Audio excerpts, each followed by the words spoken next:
Ya, saudara, diduga akibat aktivitas galian C di Alubu, jalan lintas antar desa di dua kampung Alubu dan Alu Jalan Baru terancam terputus akibat luapan air.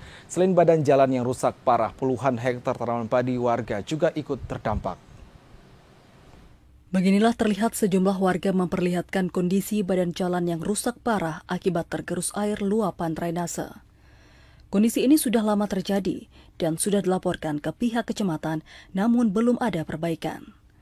Tuhapet Kampung Alu Bujalan Yusri mengatakan bahwa warganya sangat resah atas kondisi badan jalan dan penyebaran tanah bekas galian C yang mengalir melalui drainase.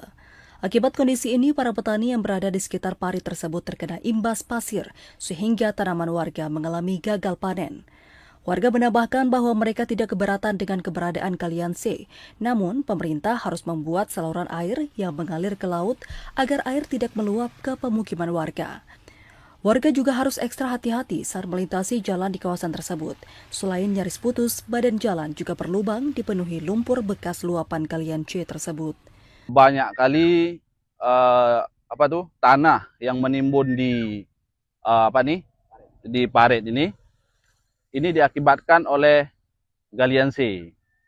Itu bukan dari saya saja yang bilang yang seperti itu, tapi hampir ke semua warga yang terdampak.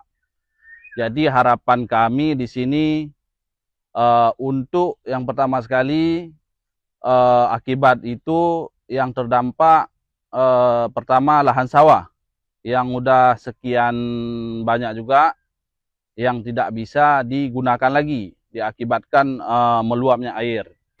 Warga berharap agar pemerintah segera mengatasi persoalan ini. Jika tidak, warga akan memblokade aliran parit di jalan sehingga air tidak bisa dialiri.